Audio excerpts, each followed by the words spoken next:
Interesante, ¿eh? Esto decía el diputado Emilio Monzó, diputado de Hacemos Coalición Federal, lo que sería la oposición dialoguista. ¿Por qué decimos esto? Porque esto muestra cómo votó Monzó la ley bases en la Cámara de Diputados, ¿no? Que votó a favor, ¿no? Acompañando esta ley, y lo que estábamos viendo era el momento en el que en el programa Radio con Vos comparaba a Milei con Cositorto, de Generación Zoe, como un líder que reúne masas y genera falsas expectativas. Pero después acompañó en el Congreso de la Nación. Digo, como pasó con muchos otros, que de repente escuchábamos lo que era el discurso previo a la votación.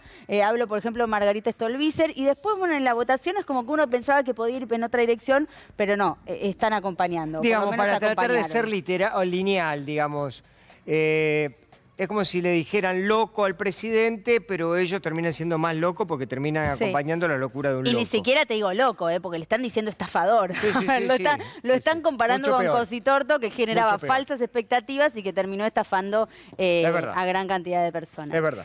Bueno, le damos la bienvenida a nuestros compañeros, como va Guido, como va Yair, como va Gila, como va Pablo, todo muy bien. Bueno, empezamos por los analistas. Dale. Bueno, Gila, a ver, contanos un poco, ¿cómo la estás viendo? Esta semana dicen que va a ser muy buena para el gobierno, por el índice de inflación y porque supuestamente podría llegar a salir la ley bases. Bueno, yo te voy a decir algo que estamos viendo. Semanas mejores, semanas peores. No importa qué pase, el gobierno, la adhesión al gobierno no se mueve. No hay nada que impacte más positivamente porque el gobierno está bien, pero tampoco hay nada que lo dañe. O sea, lo que básicamente el indicador de 51, 52, 53 puntos de adhesión, nosotros lo seguimos viendo de aprobación de gestión. O sea, este es el primer marco, ¿no? Digamos. Eso en cuanto a la imagen, pero te hago esta pregunta porque yo se lo mencionaba a él respecto de lo que a mí me habían comentado en la semana también otras consultoras, de que el tema alimentos impactó en la opinión pública, de alguna manera, igual que lo que había hecho, o quizás un poco menos, ¿no? En menor medida, pero como había pasado con el tema sueldo de Milei en su momento y con el tema universidades. ¿Esto es así o no? Mira, en el número grueso, por eso te decía, arranquemos por el marco general. En el número grueso nosotros no lo vemos. O sea, en lo que es los números, en lo que es imagen de gestión de gobierno. No, digamos, nosotros preguntamos por la valoración de la gestión del gobierno de Javier Milei. O sea, qué gestión, gobierno, más la figura política, el nombre, incide. Probablemente si preguntás la gestión de gobierno sin nombre, por ahí es un poquito menos. Claro. Es posible, digamos, ¿no? O sea, como que la gestión arrastra eso. Ahora, hicimos también investigación quali y evaluamos un poco el tema del conflicto, sobre todo esta situación tan crítica que hay hoy en el Ministerio de Capital Humano, de Desarrollo Social.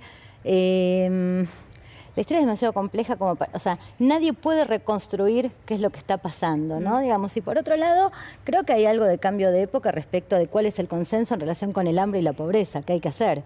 O sea, vos tenés ahí un segmento de la sociedad que cuando preguntás por los débiles, por las dificultades, por el hambre, lo primero que responden es, bueno, tienen 2 brazos, tienen 2 piernas.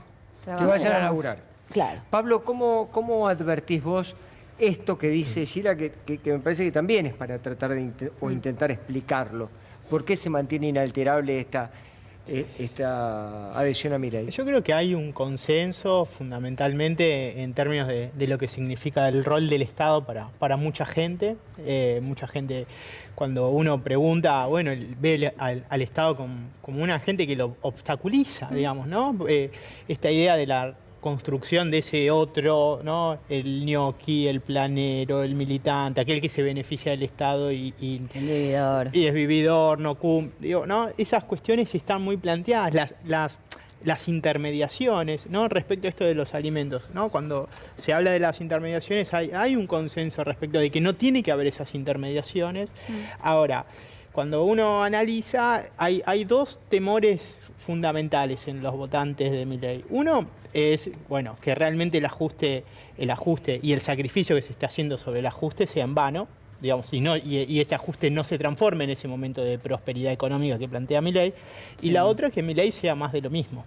digamos, ¿no? Y lo de capital humano yo creo que muestra esos rasgos de que la superioridad moral de Milei y de este gobierno no es tal, digamos, ¿no? Porque hay prácticas que son comunes a otras prácticas que ellos califican, bueno, como el de casta, ¿no? Entonces creo que ahí el hecho de capital humano, el conflicto en capital humano, más allá de los alimentos, que es una cuestión muy sensible, marca también parte de los temores que hay respecto a aquellos que apoyan a Milei en este sentido. Es decir, bueno, se mantiene muy consolidada la imagen del gobierno, puede estar entre 50 y 45, pero está consolidada, está ahí. Sí. Ahora, los temores y las posibles rupturas se ponen en ese plano, porque también la discusión de que sea más de lo mismo es una cuestión quizás que se pone en juego la traición, un elemento emocional, cuando Milei trabajó mucho en la campaña, la adhesión emocional, y eso en general va sedimentando de manera más lenta, claro, quizás no, con no tanto ruido. Y en relación a expectativas, ¿no, Gila? Pues digo, recién lo comparamos con Cositorto, digo, si hay algo que sostiene este porcentaje, entiendo que son sobre todo las expectativas, porque en términos reales, en lo económico, no está bien, digo, a muchos les cuesta llegar a fin de mes y demás, pero evidentemente hay expectativas. Esto que vos marcás creo que es la gran paradoja del momento, ¿no? Digamos que vos tenés una adhesión intensa, con reconocimiento de una situación muy adversa y al mismo tiempo con una gran expectativa. Esa expectativa yo creo que representa al mismo tiempo la dificultad o esa bisagra de dificultad que vos recién lo planteabas, Pablo, que es, bueno, esta vez tiene que servir para algo. Y ese miedo, ¿no? Digamos, o sea, la esperanza, te diría, hoy todavía es más dominante que el miedo, pero digo, empieza a aparecer algo por ahí un poco más blando, tipo, bueno, ojalá sirva para algo. ¿Viste? El ojalá sirva para algo te muestra como, bueno, esa cosa más, menos intensa, ¿no? Guido, y ya voy con vos, Jair. Guido, te quiero preguntar, esta semana van a dar los índices de inflación y en realidad esto se espera, el gobierno se está frotando las manos porque lo van a considerar, yo creo que sea el número que sea, una noticia extraordinaria. Van a salir con todo, con ese tema. ¿Es realmente para festejar? No, no es realmente para festejar. A ver, como predictor tenemos el índice de inflación de la Ciudad de Buenos Aires de 4,4. O sea que podemos estimar un valor similar para la Nación, siempre hay una diferencia, pero puede dar entre los 4 y los 5. A veces da para abajo. Sí, a veces da para abajo, a veces da para arriba. En este caso yo creo que va a estar ahí entre 4,5 y 5 la inflación. Pero lo que estamos viendo claramente es que se corrió el eje de la problemática argentina. ¿Por qué? Porque, bueno, decir que estamos ante una inflación a la baja con recesión no nos asegura nada, es algo previsible, es lo que llamamos en economía el silencio de los cementerios. O sea, básicamente cuando vos destrozás la economía, podés lograr cierta estabilidad en el piso. Lo que sí creo que va a ser la gran fuente de conflicto del gobierno, que me parece que quizás ahí se puede vincular con lo que hablábamos recién, es con respecto al frente de los dólares. O sea, el problema, para que entendamos todos, a ver, en el país vos tenés que tener un equilibrio en pesos, que es el superávit fiscal que dice el gobierno que lo está obteniendo, mediante este ajuste fenomenal a los jubilados, a la obra pública, etcétera. Pero después tenés el frente de los dólares, que es justamente la moneda que vos no podés emitir.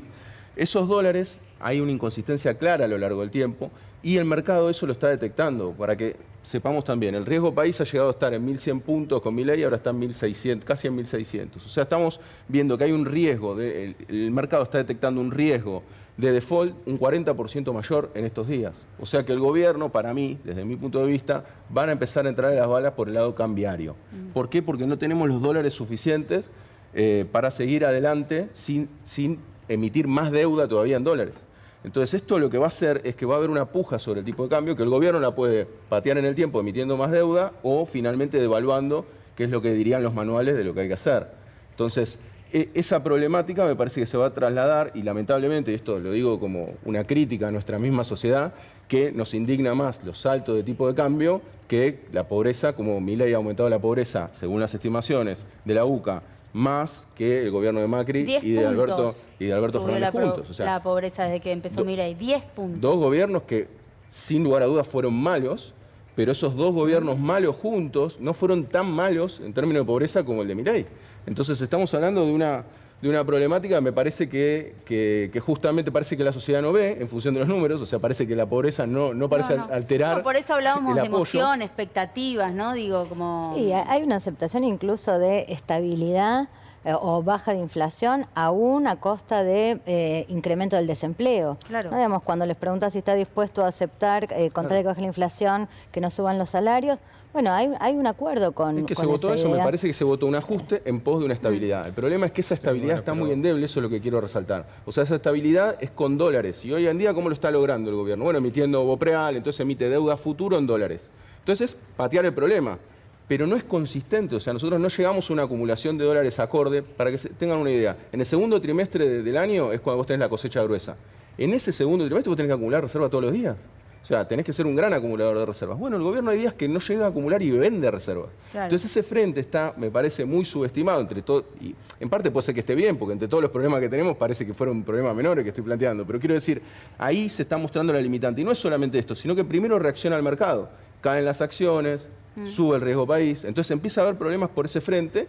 Sí. Y me parece que a partir de ahí van a No empezar pareciera problemas serios. afectar, y esto te lo dejo para dentro de un rato para que lo analicemos, no pareciera afectar la diaria por ahora.